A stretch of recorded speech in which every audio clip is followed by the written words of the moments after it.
All right, everybody, welcome back to the Adventure RX podcast brought to you by Pinpoint Physical Therapy. I'm your host, Dr. Nick Anderson, physical therapist, soccer player, kayaker, runner by trade. Name your sport, I've probably tried it. Today, my great guest is Danilo Radjen, one of my buddies in Cleveland, professional soccer player, captain at Akron University men's team. Played a little bit in the MLS, played overseas for a few teams. We're going to get into all things soccer today. I know it's the world's most popular sport. Danilo, thank you for coming on today, and we're going to have a fun little chat. Yeah, thanks for having me on. It's a pleasure. So tell me a little bit more about, I want to get into, I know soccer has been a hot topic, especially with Team USA, with the more talent that we have. Tell me more about the youth elite programs, like growing up. I know there's a lot of club play in Cleveland.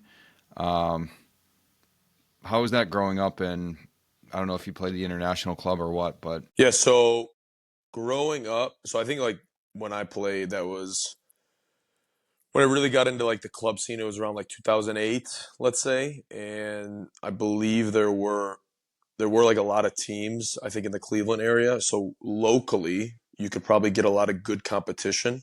Back in the day, I played the club team that I played for that kind of helped me get into the college scene was called International Soccer.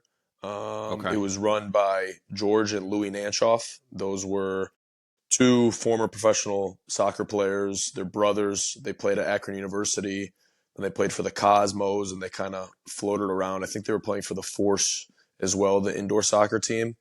Yeah, yeah. And those guys ran a really good club and a lot. And if you were playing with that internationals team, you were most likely, I think, because the league was it was an academy league, and that kind of like spanned the whole United States. It just kind of covered the whole United States. But you would play teams, regional teams. So you'd play like MLS academy teams. I would play against Chicago Fire Academy. I'd play against Columbus Crew Academy, and then internationals was the academy team in Northeast Ohio, which we were fortunate to have because you had some kids that would travel from like Pittsburgh just to play for our team, or you'd have one of my Right. buddies he would travel all the way down to Columbus from Cleveland to just go practice with the crew.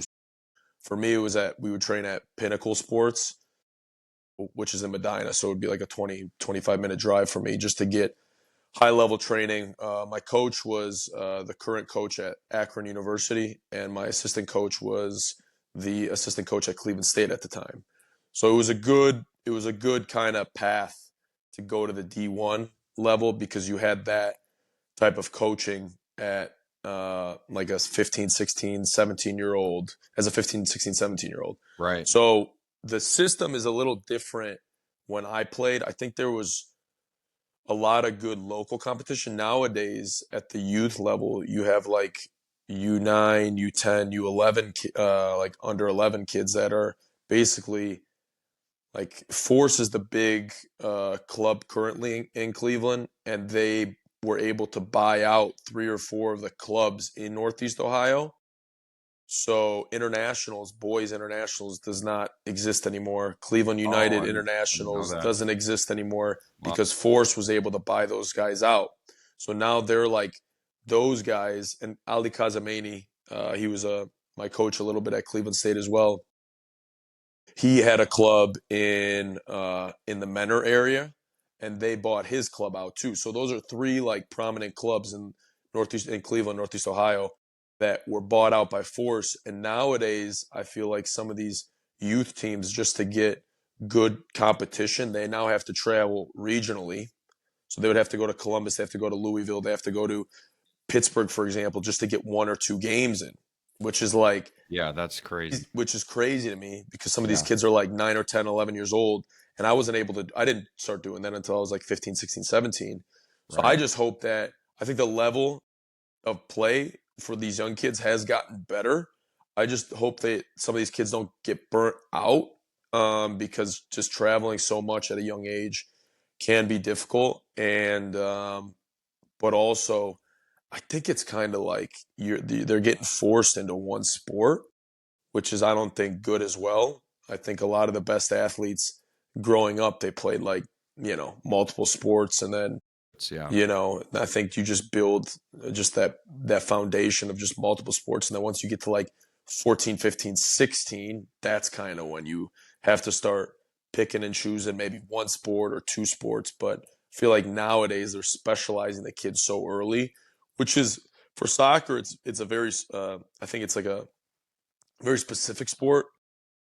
You know what I mean? Like I think you do kind of have to specialize in it, but I don't know to the degree that some of these kids are doing it, if that makes sense. So Yeah, yeah. Over the last, I would say maybe the last decade, there's been yeah, a lot of research that has shown that adolescent injury for like orthopedic stuff, ACL, ankle, hip issues have really skyrocketed in youth sports. And the thought is that, like you're saying, that super specificity of only doing the one sport all year round. I mean, growing up, I don't know for you, but I mean, we did all the different sports. Like spring was this, fall was this, winter was that. I don't think you're seeing that as much anymore. And what happens is, like you're saying, soccer is so specific, right? There are certain movement patterns that you use in soccer and different ones that you use in basketball. And take your sport. The loading and the movement patterns are different. And when you're always doing the cutting and the turning and the sprinting in soccer, those specific movement patterns over and over and over again, you can get some breakdown and weaknesses in the chain, muscle and tendon and ligament. So it's really interesting. can You I know, let me just piggyback? I think also another reason why some of these kids are getting injured, the turf is just oh terrible. God, yeah, don't It's even get me the started with turf. I'm telling you right now, I've never had a muscle injury on grass. It's always been on turf because, especially when I was in Europe, when I was playing in Europe, even these are like first division clubs. Like you train on a turf field that's like suspect. Like you Yeah, could see it's not even like it's not that flat. Like who knows how they might have just put like this turf layer over like some like rocks or you know what I'm saying? Like it's right. not It's you not feel great. like they did it quickly, but they just needed a turf field, right? And then and it's just like and it's just so bad. And I've never had a muscle injury on grass. The problem for me is switching from grass to turf. That's I think when the muscle injuries happen. And then I was gonna piggyback off something that you were saying about multiple sports. Hmm.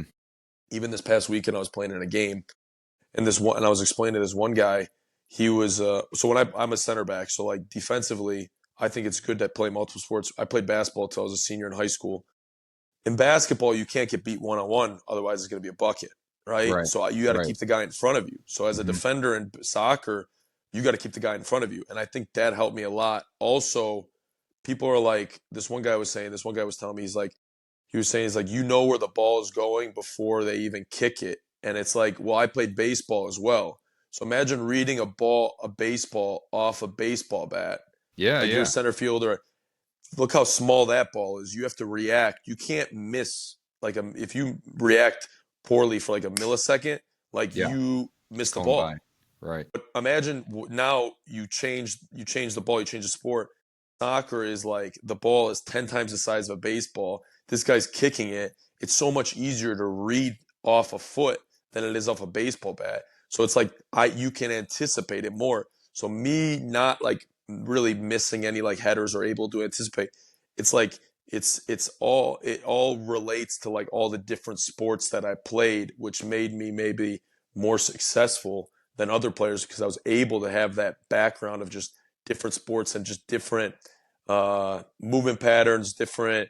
My brain was so malleable that it was like it was able to change itself through those. You know what I mean? It was For able to sure. change itself through those different sports. So I Yeah, yeah, think yeah. I think it's a big problem that a lot of these kids are specializing in Yeah, yeah. It's different it's sports too. it's So it's just cross training, right? yeah, Like runners need to strength train. It's the same thing.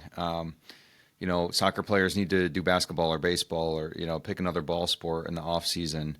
Like you're saying, train those various motor patterns, but the motor patterns they mesh and they overlap, and it's not only going to make you a stronger athlete, but you'll be more coordinated and faster, quicker, and like you're saying, a little more malleable to some of those situations that you're put in. Um, growing up, so you got in college. Like, what was that? So you kind of knew the coaches, but what was that like recruiting process like? You probably knew early in high school that you wanted to try to play in college. What was that process like? Realizing that, hey, maybe this is something I could do at a high level in college. Yeah, so kind of. So we were one of my friends from high school. He was playing internationals and he was going to go play college.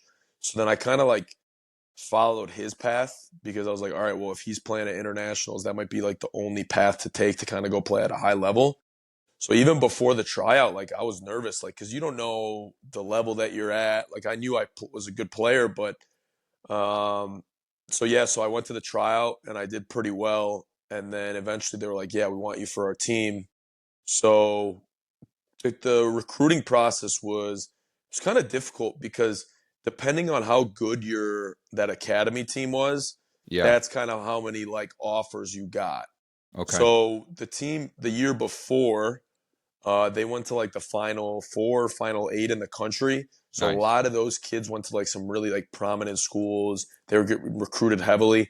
My team was like, all right, we weren't great, but Hmm. if you didn't make the academy playoffs, it was like your team was kind of put on the back burner. So like your individual success was kind of based off your team success. Right. Like You'd have less as eyes on you, or yeah, yeah, exactly. So like a lot of these, so you would go to these academy showcases 2 times a year, yeah. which were in my first one was in I think it was in Sarasota, Florida, because obviously it was in the middle of winter, so they wanted to get you into a warmer area so that you could obviously have good pitches, good fields, and that the college coaches also they could come down and watch you play at like a nice facility and like everything is like top notch, right? So Right. we would go to Sarasota, and then in the summer we were in Dallas. So which was brutal because it was like 100 degrees in Dallas, and you're like, how can I even like play in this weather?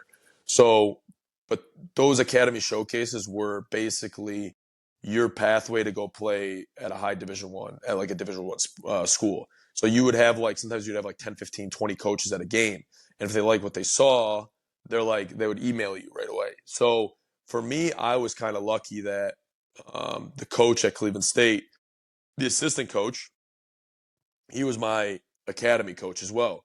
So once like it was kind of going through that first year, he was like, "Hey, I kind of really like to talk to you about playing at Cleveland State." And I didn't get recruited heavily, to be honest with you. Like I did not like I had probably 2 or 3 offers Division 1 and that's it.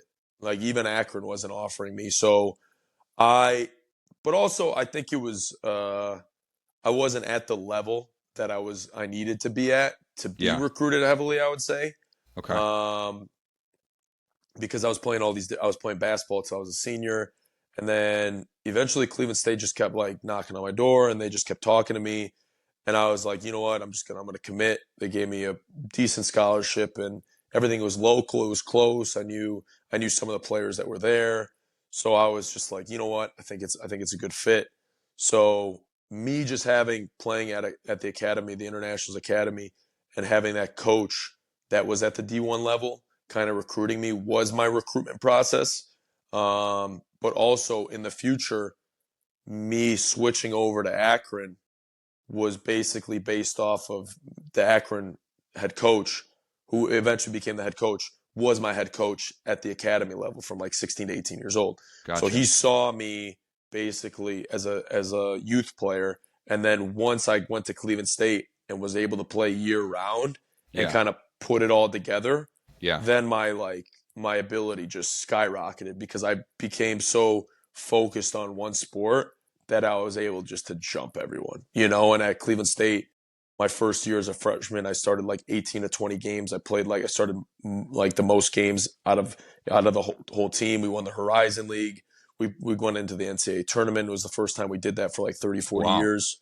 Yeah, it was the first time we did that for like 30, 40 years. And then that's kind of how like then after my freshman year, they're like people started watching me, and then they're like, oh my god, like we played a spring game against Akron. I played really well, and then that's when like people were like the guys at Akron like maybe we screwed up, maybe we got to Yeah. bring him over. You know what I mean? Right. It's yeah. So it was. I think that's kind of I got lucky because I had 2 D1 coaches as my coaches at the academy youth level, and then that's kind of how I was set up for success for to go play D1 sports. So yeah, Yeah, that's cool to hear that you continue to improve. For, even at the D1 level. You think that guys hit that, and then maybe that's their ceiling or that's the peak. But you kept getting better from freshman to sophomore year, and then you stepped up to Akron. For people that don't know, Akron's generally one of the better programs in the country, correct? The Akron men's. I know the last few years they haven't been as strong, yeah. but they've been ranked. I mean, on and off at least for the last couple decades, correct? From 2010 to 2020, it was probably the best college soccer program in the country. We produced the most pros. 2010, they won the national championship. 15, they went, which was my team. We went to the Final Four. Nice. Wow. 16, they went to the Final Four. 17, I don't know where they went. I think they might have gone to like round of 32, round of 16. 18, oh no, I might have missed 2016. 2018, they went to the championship game. And all those guys that like there was that period from 2010 to 2015 where they weren't making any traction, and then my first year at Akron when I played like fully, we just kind of like took over and we kind of built that foundation. So for the next 4 years, we had a lot of those freshman guys that took the team to the championship game in 2018. So it's like it's all about building a culture, man. Like if you see the older guys how they do it, and then those freshman guys see how you do it, right? Then they're like, oh, well, if these guys did it, then we can do it. You know what I'm saying? So it's like, it's all about building a culture so that those younger guys can see how like, at what level you need to practice at what level you need to prepare at what level, like, concentration you need to have at the games. You know what I'm saying? Just to get to that level. So I think, and then from 20, and then obviously COVID happened. And now with all these, how like the whole landscape of NCAA sports has changed. Yeah, it's And wild. like I think even some of these like Big Ten schools, like I think they're able to offer full ride scholarships to like their whole team. Like Akron's not able to do that, so it makes it really tough for them to come. Not that the system is the biggest thing. Like the coach at Akron, it's a different level. Like I'm telling you right now, it's a different level. It's just like scholarship wise, like school is so expensive now that some of these kids are like, and nowadays, now we're kind of just jumping into another thing. If you go play college sports, like back in the day, 2010 to like, let's say 2011, 2012, 2013, 2014, you probably could go play in the MLS.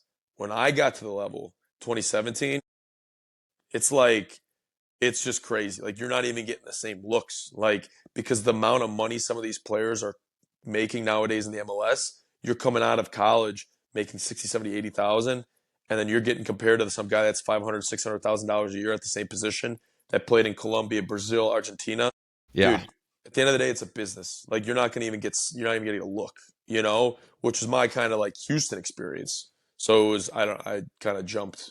I'm Yeah, assuming that was the yeah. next So question. so so after he played at Akron, had a great career, went in the tournament, had some fun, had some success.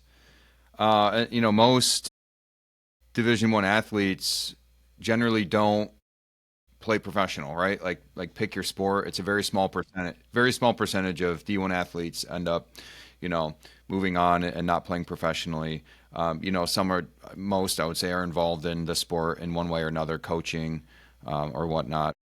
You know, when so the career's winding down at Akron. Did you know that you wanted to play professional? Like, was the MLS the best option, or like what was that whole process like from someone that like I don't have any friends other than you that have like gone through that. Yeah, so basically once the spring season, like we were going through the spring season and even before, because like the year before, the Final Four that we played in, we played against this one player. His name was Jordan Morris. He was a forward, played Yep. for, No Jordan. Yep. yeah, yeah. So he was literally 2 months before we played him in the Final Four, he scored like 2 goals against the Mexican national team. So like big forward, strong, fast, Yeah, and we yeah. played Love against him in the love Final watching that Four, guy. Yeah. and that guy was just scoring goals left and right. And our back line at Akron kind of like held him in check. And there were a couple plays where I just kind of like bottled him up, and then it kind of put me on the map that Yeah. like, oh my God, this guy might be a good center back. So after that game and then kind of continuing through the spring, I had a pretty good spring. Yeah, like the MLS was like the coach was like, yeah, you're like a lot of MLS coaches have been asking about you. I started going to different MLS clubs and going in the summer to train with them for like a week or two, just for them to see me. I was in Kansas City. The Columbus Crew had like this kind of like not workshop, this kind of like 2 or 3 day training event of the best college soccer players that could come into Cool. Columbus and just play. Yeah. Yeah. So I was doing that.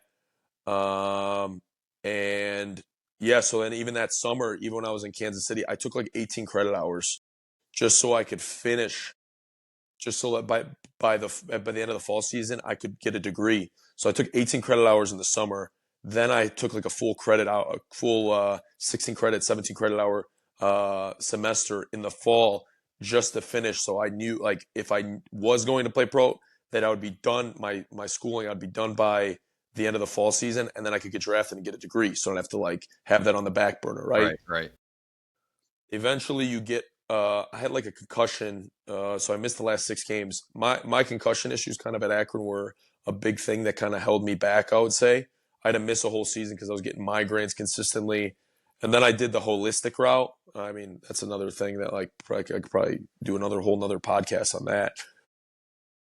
But it was I kind of went all natural, was able to heal like the migraines, started watching what I was eating, started watching different supplements that I was taking. Um, and then eventually, unfortunately, I had like I had to miss the last 6 games because I had another concussion going in, finishing my senior year. And then I was kind of like iffy whether or not I was going to get invited to the combine. But then you get an email and they're like, hey, you get invited. So I got invited. Then you go to LA. They fly you out. They give you a hotel. I was in Huntington Beach. We played. It's literally, I'm not going to lie, it's so stupid. The whole Yeah. process is so Yeah. The stupid. combine. Yeah. I hate the way they the way they look at players. You have 3 games in a 5 day period, which is not normal. Okay. 3 days in a 5 day period, you have all 32 teams looking at you. So if you play bad one half, Yeah. good luck, dude. Yeah. So we had, the Dallas Cowboys kicker, Brandon Aubrey. Oh yeah. Yeah. So he was a soccer player, Notre Dame, right? Guy was a top 5 pick, okay, guaranteed. He kind of struggled the first couple days at the combine, dropped to like the 25th pick, okay? So, which in hindsight, he's probably happy because he ended up being the Dallas Cowboys kicker, right? Probably Yeah. making a lot more money, Yeah. like that was his career path, right? Right. So he got drafted by Toronto. If you're going lower than 15, unless they're looking for a spot in your position, like you're getting sent down to the second team. You're not even going to get a sniff at the first team. So one of my other buddies at the combine, his name was Jonathan Lewis. He signed with Adidas. So if you're an Adidas Generation contract player, you get a 3-year contract worth around $150,000 a year, and you're in the MLS for 3 years. Like that's your contract. So you buy yourself time. Yeah. Yeah. So Yeah. that's the biggest thing. You buy Interesting. yourself time. Interesting. So he knew he was going to go and those contracts don't count against the salary cap. So you're basically with the MLS club and you're making good money, let's say decent money, and you're not against the salary cap. So the MLS team is always going to keep you in the loop, right? Right.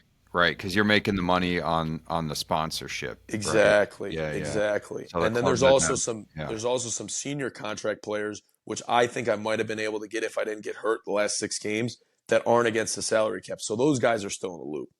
So Okay. there's so many like different like loopholes in the MLS like salary cap system that it doesn't make sense to me.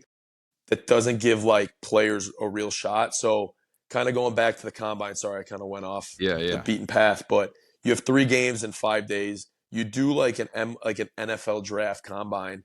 You do vertical jump, you do sprinting, you do this. Right. Some guys that can jump, they can run, they can do this, but they can't connect the pass. But their testing, their measurements are off the charts. Get picked top 5, get picked top 10, and they can't. But their soccer IQ is like sometimes I think those guys wouldn't play at Akron. Does that make sense? So Yeah. that's a Yeah. Yeah. huge part I think of the American system, it's like it doesn't make sense to me. They want physical, physical, physical. Yeah. And I'm not throwing names out, but it's like some prominent players. Well, I could name some names. I'm a big Team USA fan, and I've watched the team for two decades now, and we, with all the drama with all the club, going all the way down to the kiddos, they seem to value athleticism and athletes over soccer players. That Yeah. makes sense? Yeah, 100%. So like I mean there's some guys that are like even now playing like they've been getting call-ups for the national team that I played against them at this combine. I played against them in college and I'm Yeah. like Yeah. honestly those guys might not even be able to make it in like Europe where I played because it's like their technical but yes, they're physical, but their technical ability is like But not as it's good. not as like good, Yeah. and it's like so it was definitely eye-opening and I think so yeah, so then eventually like you play those two after the second or third game, then you start getting called in by MLS teams that have like phone calls or like interviews basically. So it's like a 5 day like just like nonstop like just 3 games. Then you do the measurements. Then you have NFL teams interviewing you. So I interviewed with Kansas City. I interviewed with the New York Red Bulls. I interviewed with Houston. I interviewed with Atlanta United. I talked a little bit to the Chicago Fire coach because he was Serbian. Um, then I talked to San Antonio FC because they were thinking about being an expansion team. So I was talking to their coach. I feel like there's one more team. I had 5 or 6. Minnesota? Was it Minnesota? I don't remember to be honest with you. So once you finish those, once you finish those interviews, they just sent me home. So I was at home watching the draft with my family. And my mom was like, "Where are you going to get drafted?" And I said, "Houston, second round." And I picked it. Like I knew I was going to get Oh, drafted. really? That's fun. Yeah, like I figured it would kind of be Kansas City, but once Kansas City, my intuition was saying Houston second round.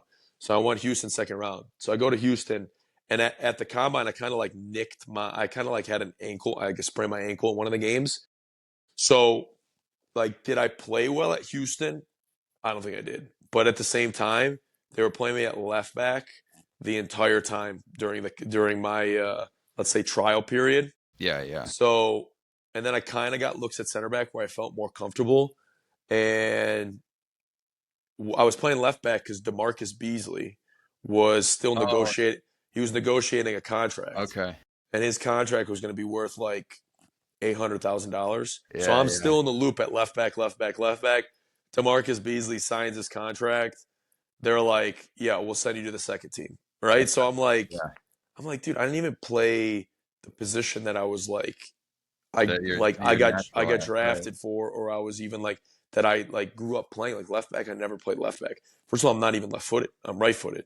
So like in today's day and age with and soccer, like you playing as a right footed player on the left side is so rare that it was Yeah. like It doesn't I'm happen. like you're like not even giving me a shot, right? Right. So eventually I go to the second team. My agent's kind of looking for other clubs, and I get a call from the New York Cosmos because my coach at the combine was affiliated with the Cosmos. So I go to the Cosmos. I basically I trial over there, and I pass the trial period, and I sign with the first team. So I'm playing center back with them for like, and the Cosmos. There are a lot of big names, a lot of older guys. We had guys that were playing in La Liga, guys that were like, you know what I mean, like the owner of the club now owns Fiorentina in Serie A. So it was like this guy is like, he's a big name, right? He's got some money to throw around. So like he had some big name players that were like that have been coming in, like Raul from that played in Real Madrid. He was in the Cosmos like 2 3 years before me. So it was like it was still a prominent club at the time. So I go play there, and I'm playing center back. I'm doing well. I'm doing well. And then one of the center backs was hurt, and he came back from injury, and they sent me to the second team. And and then again, every time I'm getting called up, I'm playing right back, I'm playing left back, I'm playing. Yeah. And a Yeah. lot of those players at the Cosmos, they're older, man. They're like 30 years old, 32. At one point, I'm watching the games, like even I'm sitting on the bench, I'm getting like, and I'm like, all these guys are like 28 and older that are playing, and I'm sitting there as a 22-year-old. I'm like, why aren't you giving me a shot? Does that make sense? Like, why are you giving these older players shots and they're not developing the youth? And Right. I think that goes down to coaching as well. And and it's like coaches from at Houston, he's Colombian. Okay, so he doesn't really care about what's happening to the American player. Other coach at New York is Venezuelan. He doesn't give a shit what's going to happen to the American player, right? So they're not developing. They're just they need results. And I think that the older, the less. So then when I was playing in Europe, this kind of again I'm falling off the beat path, but when I played in Europe, the coaches that knew that had a system, they would play lower player, like younger players, Younger guys, right? because you Get can just developed. pick and pop. You can just pop in a player. That player knows the system. He's younger. He's faster. He Right. knows the system. He can do that job, and he can run more. So in Europe, I had a couple good coaches that were playing younger players because they knew the system. They knew that they could play younger players and that they would give more than, let's say, older players that had the experience but they weren't able to run as much, you know? So yeah, so I don't know. I just the whole draft experience and just how everything kind of worked out. Even when then you get calls in for USL teams. Like you got 80 guys on trial and one guy Yeah. might get a contract. And you're like, Crazy. dude, this is so stupid. Like Yeah. there's so many good players in the US Hmm. that just fall through the cracks because nowadays you don't even get college players going to the MLS. Like, and there's a lot of good college players that are playing, but like how are they going to go directly into the MLS unless they're playing for an academy team? Like this country's so big that like there's so many players that fall through the cracks. Like in in Europe, in Serbia, let's say where I played, there's a lot of good players. If an agent wants to watch you play, gets a bus ticket, spends $3, drives down, watches the game, goes home the same day, spent $5, $10 maybe for that day, but he Right. watched a good player. If a guy from in California wants to watch a guy in Cleveland, let's say, he's got to fly all the way out, spend 700, $800 on an airline ticket, spend another 200, $300 on a hotel, watch the game, get food, come back the next day. He's spending $1,200, $1,300, $1,400 for that trip. So it's like there's so many good players that fall through the cracks that I'm like, even when I was at the combine, like some of my guys at Akron, like they didn't get called up, and I'm like, these guys can like they can't even tie our shoes, you know? So, I don't know. It was. I'm pretty passionate about it because I got like, not that I'm grateful that everything happened because me going to Europe was the best experience I ever had in my life. So it was like, and me playing at that level completely changed the way I looked at soccer. So it was, so it was, yeah, the whole draft experience It was sounds, crazy. yeah, Yeah. it sounds frustrating to say the least. That it sounds like you weren't given, maybe a fair shake, fair trial. And man, that happens. I'm assuming, and at pro sports at all levels, and yeah, it just is unfair sometimes. And like you're saying, imagine some of the skill and talent that just simply isn't given a chance to develop or to given a chance to really showcase what they got. But like I said, like I'll be the first one. I'll put my hand up. Like, did I play well when I was in those opportunities like Houston, New York?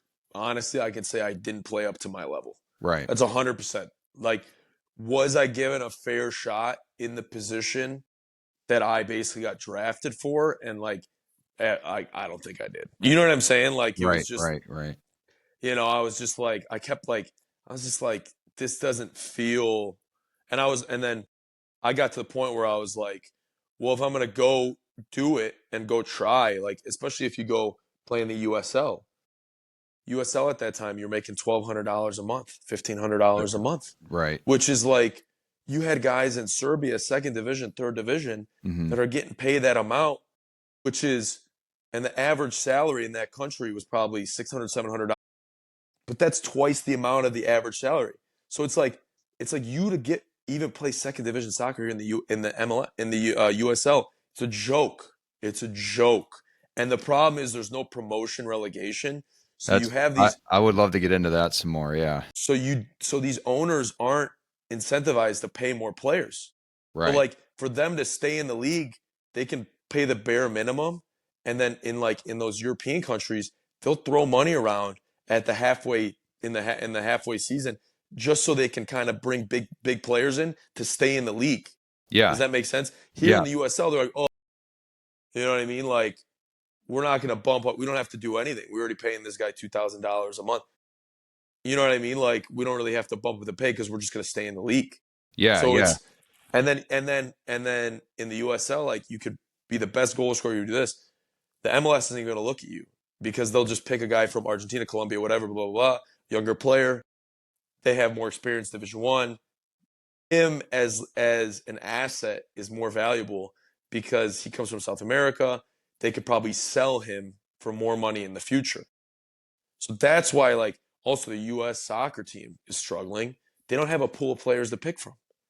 Like, because if you go watch an MLS game now, it's like mostly foreign players.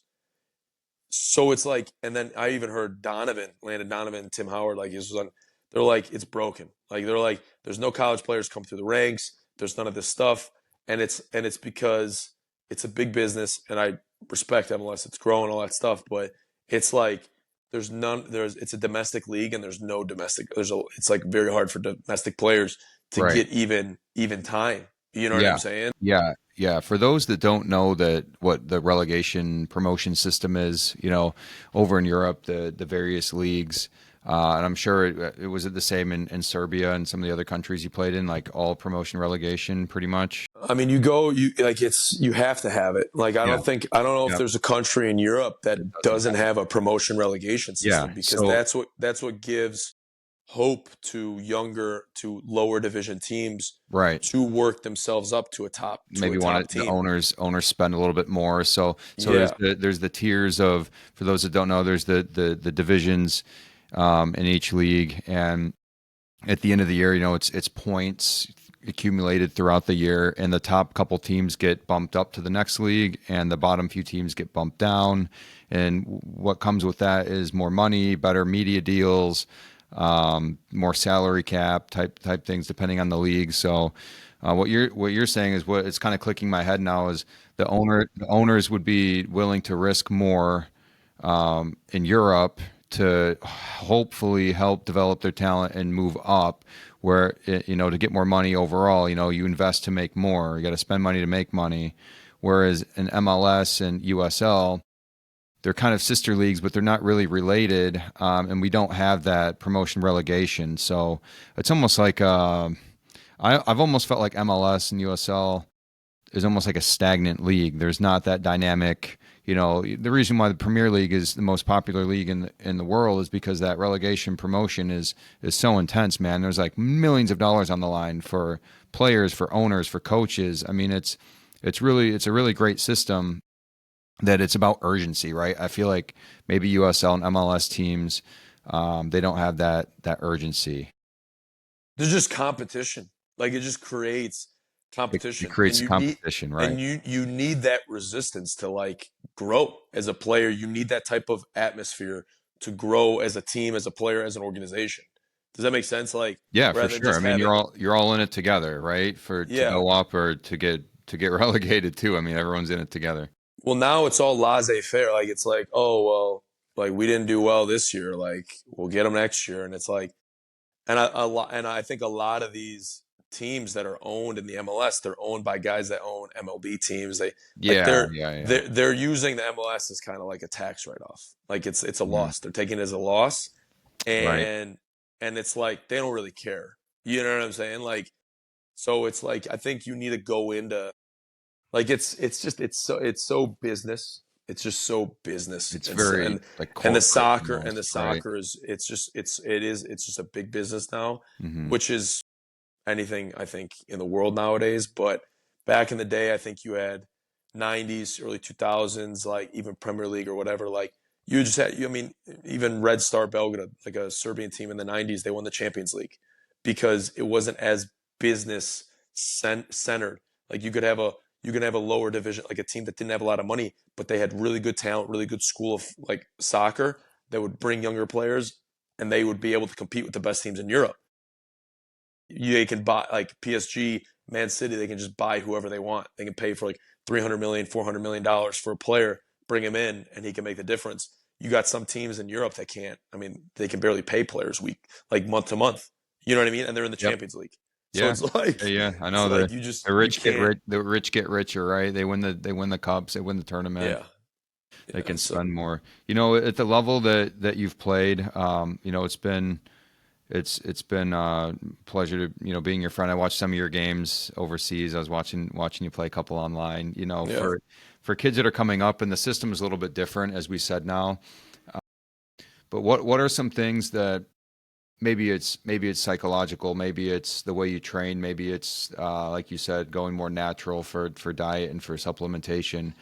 But what are some tips that you might give? I know you're coaching now some of the younger players that with each level that you bump up in sports, the margin of error and is smaller, right? Like the competition gets better and better and better. So what are some things that help you push you up into that 1% of the 1% of players?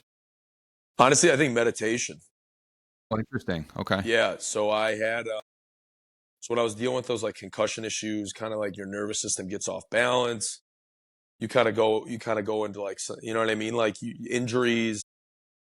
Like that was like the real first big prominent injury that I had in my career, and then you kind of have to like your whole identity as a human being is like sports. And then you Right. get to a point where you're like, well, I might not be able to do sports my whole life. So it's like you kind of have an identity crisis. Like I kind of had like an identity crisis when I was 20 years old. So Yeah, then I was that's like, so young too, right? yeah. So it's like, but I mean, it happens. Like some of these Yeah, guys that are like, oh, you think yeah. you're gonna go play pro, and then they finish college, and they're And like, then that's yeah, yeah, yeah. What am I gonna do next? Right, And then like they don't really know that like the only reason why they went to college or whatever, like the reason why they like were getting good grades is because sports. And then once they have to go into the real world and do that job that they like got their degree in, and they're like, yeah, this is like I'm not happy, yeah. you know, like Right, and then like subconsciously you're thinking to yourself, you're like the only reason I went through college was just through this for sports. And then you're like, and then you're like, then I got like that real like identity crisis when I was like 20. I was like, I had to reinvent myself, right? So then I started doing some like meditation, some transcendental meditation, and and then you become aware of the subconscious mind. So especially going to Akron, like I would always think to myself like, oh, these guys are better than me. These guys are this. These guys are that. And you start thinking to yourself, you're like, why have I created that barrier in my mind I'm saying that these guys are better than me, right? right, I'm physically probably better than them. Technically might like at the same level. Like there's only one thing that is like preventing you from going to the next level. So it's like the D1 level at the professional level, everyone can do it, right? right. So it's like Everyone's a good player at that level. what's the difference? And it's up here, right? So even if you like look at Novak Djokovic, right? Number one tennis player in the world, he was struggling. He even credits his meditation to like take him to another level. You got Erling Haaland, like goal scorer, best top goal scorer in the Premier League, probably like one of the true nines that only one of the only true nines that like is in modern in soccer today. He credits his success to meditation too. So it's like that is what took me over the edge, because once you get to the the highest level, it just becomes mental. So it's like I would go into a game, and even if we're playing a good team, like I could see myself going down this staircase where like spiral staircase, and I'm like, oh, I'm not as good, I'm not as good. The meditation would kind of bring me back to like a centered position where I'm like, I would stop that negative thinking and start like thinking positively. So it's like like meditation, like everyone's talking about, like, oh, I always think, I always think. I'm like, well, yeah, like that's the point. The problem is like you don't stop thinking when you're meditating. You just become aware of the thinking, and then you can change the program. You can change that negative loop that you have in your mind. So it's like that is kind of what took me over the edge, because then once I was started meditating, I could really focus, and I was really concentrated on games. So it's like, how can I be present in every single situation of the game? So then once I started doing that, it would be 50th minute, 55th minute, 60th minute. I could see my brain starting to scatter because you get tired. You're like, oh, I'm tired. And then I was able to just bring myself back. It's like, no, like stay focused. And then that's the biggest thing, like defensively, especially there's three things like communication, like concentration, and like team spirit, like and tactically, right? So if you have those four things defensively, like good luck trying to score. You know what I'm saying? So even that year when we were at Akron, I think it was when me and this Brazilian kid were on the field of like the 15, 16 games that we played together. He was like the holding midfielder. I was the center back. That was the year that we went to the Final Four. We had like 13 shutouts, 14 shutouts of like 16 games. So like we weren't letting any players, like no team score. And it was also credit to the whole team. You know what I mean? I'm not saying it was just us two guys. You can't play Yeah, with two it's players, but a we were all bought in. But cohesive, right? the spine was like really solid, you know? So it was yeah, no, it was I think meditation was the thing that kind of took me over the edge to be honest with you. And I would recommend that to any like high end athlete because you're like once you get like let's say you have bad practice, you have a bad game, dude, you can start to spiral down. And you're Yes, like, oh, I'm not good anymore, I'm at this. And then you just gotta like get back like to a breathing, you gotta get back to your like centered where you're just right, not right. like off the wall. You gotta stay focused. Like you have to. You Yeah, have to. yeah. I recently had on his name's Alex Schlope. He's look up his story. He's a professional skier that he's retired now from competitive skiing, but you know, the same type of thing. He had a couple. He was at the top of the world, man. He won X Games. He won a couple tours for freestyle, and he had a couple bad breaks. And he was 22, 23, super young. And his story is it's a good story now, but it could have been a much worse ending. Where Yeah. he really spiraled with you know, drug addiction and all types of psychological barriers. But yeah, like you're saying, you know, you're at that pinnacle, and you can imagine it could go one way or the other. You know, with the meditation, what do you like? Do you visualize? Is there breathing techniques you do? Is there a specific like um, specific mode of meditation that you like to use? So I don't do it. I don't really do it as much anymore. Like, because when you play a game for an hour, I'm coaching kids for 3 hours. Like, that's a meditative state. Like, you're Yeah, present. You're like, anytime you're away from your phone, yeah, like, try to be meditative. You know what I mean? Like, just living life. So I did it real hardcore for a year. And then I got to the point where it was like, I think I made I did the step like I did what I needed to do. I made the steps that I need to make. Now it's like kind of just putting it in action. I don't need to meditate as like anymore. You know, I'll do different. Like when I feel myself like getting out of whack, let's say, I'll just go kind of like hippie, whatever. Like you know what I mean? Go yeah. barefoot, ground yourself, man. Like Right. ground yourself because that's part of the like, connect yourself with Mother Nature. Go out, like breathe. You know what I mean? Yeah. Like Go take a get that walk fresh air. in nature. Don't Right. be boxed into a room. Don't Yeah. be, you know what I mean? Like do stuff that like connects you, you know? And Right. then so but in the beginning I was doing transcendental meditation. It was like a 15-minute, 20-minute transcendental meditation where it's kind of she's walking you through like keeping you telling you different breathing techniques, telling you different stuff. And then I was like, I need something hard. Sorry. It's like more intense and I was doing these binaural beats, which is kind of like it was really heavy. It was so your brain is made of like different brainwave states. So you have alpha, beta, delta, and gamma. I believe those are the four. I haven't like I'm really like stretching my brain because this was like 10 years ago, 11 like 9, 10 years ago when I was doing this. And I believe beta is the state where you're living, but you're not focused. I believe alpha is where like monks live, where it's Yeah. extreme Yeah. focus. You're in the Right. present moment, and you're like, and you want to live like, and there's like peace to you. There's a calm to you, right? Delta and gamma is like real high end, like meditative, like Buddhist monks that have been meditating for like 20, 30 years. Like they can reach that state and they live in that state because they're so present. So this binaural beat thing was basically bringing you directly into those different brainwave states where you could get completely focused and you'd be totally relaxed.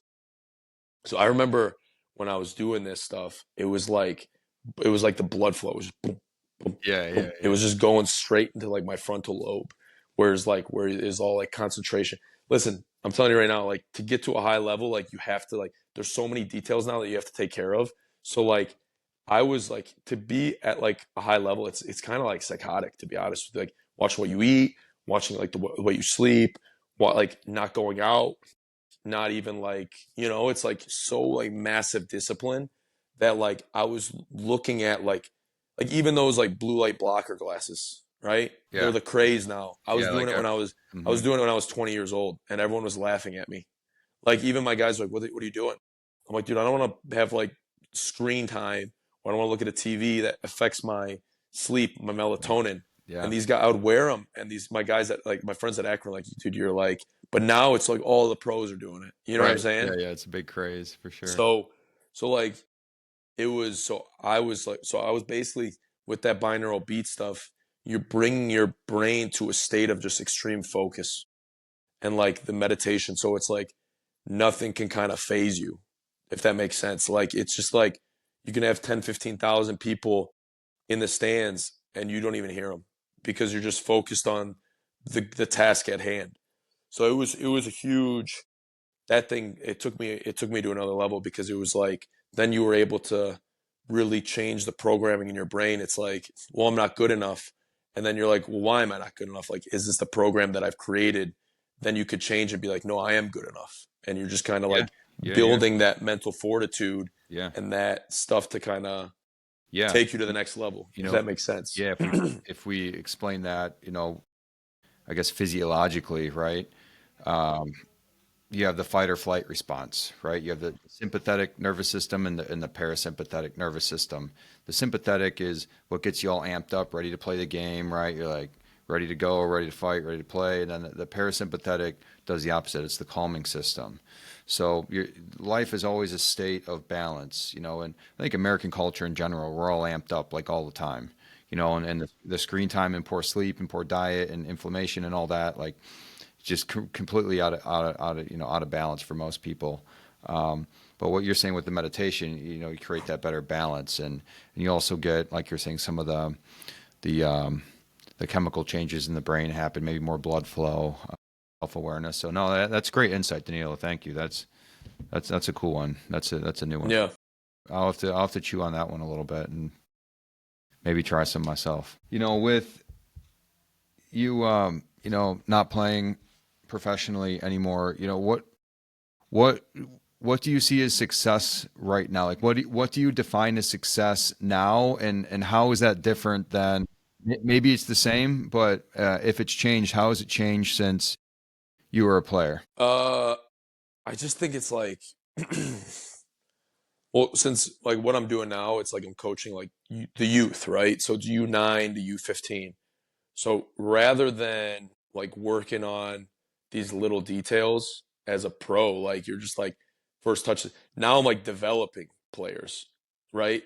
So it's like it's like turned on its head, man. Like so like the first few months that I was doing it, I knew what I was doing, but I didn't know it to the extent that I know it now.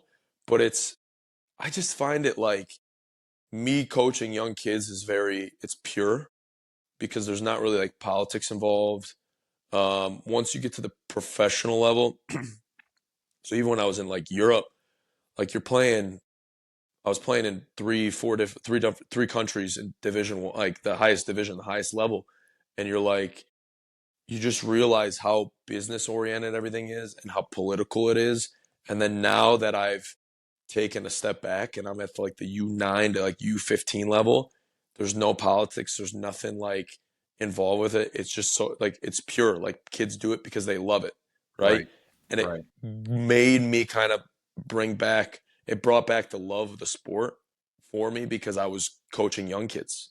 And it makes me want to grow now in a different way. I could do it as a player, right? Me individually, selfishly, egotistically, me doing it now as a player. I need to be better at this so I can get this contract, so I can do this, so I can work. You know what I mean? So I can pay. Now it's like, all right, I have to do something outside myself, right? And how can I help other players get to a point where they feel successful in their soccer career? You know what I mean? Or they're making the necessary steps in order for them to, you know what I mean, take the next step in their journey as a soccer player. So it's like it's totally it's now everything is outwardly directed rather than inwardly directed. Because Yeah. as a professional athlete, it's like you have to have an ego.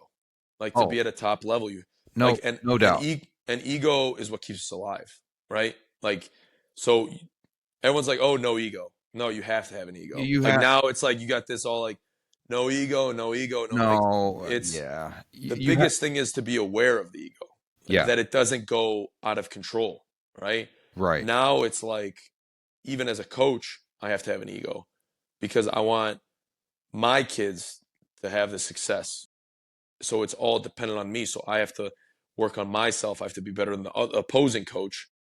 So I have to have myself grow. But at the end of the day, it's more the results are seen more outwardly, like with other players, the little kids that I'm coaching, rather than me on the field inwardly. Does that make Right. sense? Yeah, I So love I that. think Yeah. I was trying to like phrase that in a way that I think it can make sense. But I would say that's the biggest difference is that everything now is for other people, right? Rather than it is when I was at the professional level where it was just for myself, and it can be draining, like because it's like at the end of the day, I think it's a balance. Like you have to think in life in terms outwardly and like to help other people, and at the same time you have to help yourself, right?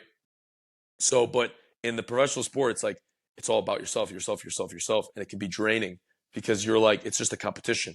It's like I have to be better than this guy, I have to be better than this guy to stay at that level, So it can drain you for sure.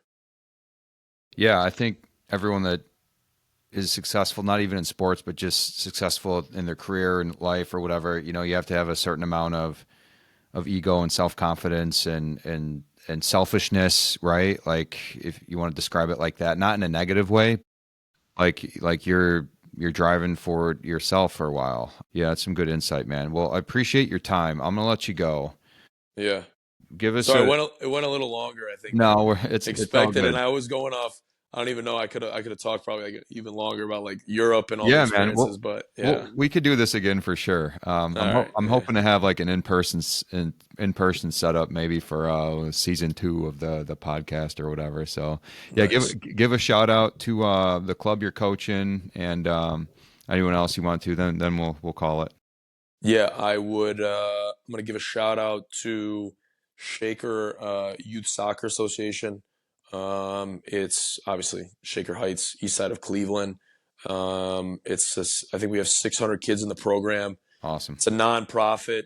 The coaching staff that we have is it's high quality and it's for a price that's I would say very manageable for parents, which I truly enjoy because I think sometimes nowadays the pricing for soccer in the US is just astronomical and I don't know if they're able to offer what they should for the price that some of these kids are paying. So at the Shaker level, I really enjoy coaching there because I feel like it's a fair price for parents, and at the same time, you're getting high level coaching from players that play Division One soccer, players that play professionally. So I really enjoy what I'm doing there. Also, it brought me back to kind of like the purity of the sport. Like kids do it because they love it. You know what I mean? And kids are funny, man. Like they'll say stuff that you're like you know what I mean? Like you Yeah, just for start sure. laughing, and it's just like you're like, how does your brain even work that way anymore? So it keeps you young as well, Right. Right. So, but yeah, that's kind of a shout out, and then shout out to all the teams that gave me a shot. Even good, you know what I mean, like the pro level, and then shout out to the family, I guess, for kind of dealing with my bullshit, let's say, for forever how long they've been dealing with it. You know what I mean? So Yeah. yeah, but Well, it's been yeah. my pleasure, man. It's been fun to call you a friend, and thanks for sharing your story. And we'll have to do this again. We'll see you soon. All right, sounds good, Nick. All right, we'll see you, man. All right, bye.